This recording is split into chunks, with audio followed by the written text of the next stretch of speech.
So we started building our models across the world to try and fill in gaps where there was missing flood hazard data. So that's kind of informed our Fathom Global project. And then we decided to move to the US because there were gaps within the flood hazard mapping there as well, and excellent data we could work with. The UK seemed like the next logical step because firstly, there was a lot of client interest. Like our clients wanted us to develop a model here. And also there was a lot of great data, such as LiDAR data, gauge data, that we could use within our existing modelling frameworks to develop a new model, both hazard and cat model within the UK. Our hazard layers encompass 3 perils, so fluvial, pluvial and coastal flooding. And across all 3 perils, we model 10 different return periods, ranging from the 5-year event to the 1,000-year event. We also model in future climates so that users of our model can understand flood risk in the present day and in the future. We've also deployed a defence algorithm that helps detect flood defences that are within the LiDAR data, and then we can ensure that that gets retained within our flood models for our defended model.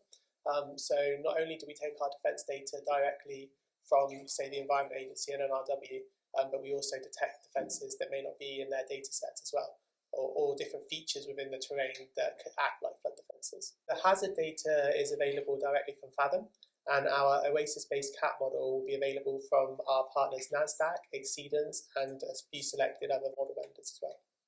So anyone who wants to use our flood hazard data can download the data and view it on their own GIS software and view different locations that are at risk of flooding and toggle between different event severities, different types of events, so they can actually see what the flood risk is within their area of interest, rather than just having to, say, access a piece of information that says this is a flood risk. You can actually visualise it. We've been comparing our model directly to Environment Agency flood maps and NRW, SEPA and Northern Ireland flood risk maps.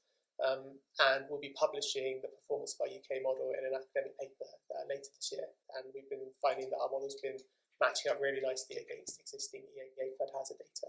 In our early US model, we found that for higher frequency events, we were overestimating flood risk due to the way that we were defining our channels.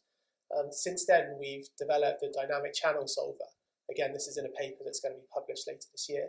And what this does is it is a new algorithm that allows us to define our channels in a way that we believe is much more consistent with what's going on in reality. And what that means is then for these high frequency flood events, we're able to have much more realistic patterns of flood inundation from our model. So going forward, we'll be looking to improve our model wherever we can, and that's likely to be incorporating new LiDAR data as it's released by the different local authorities.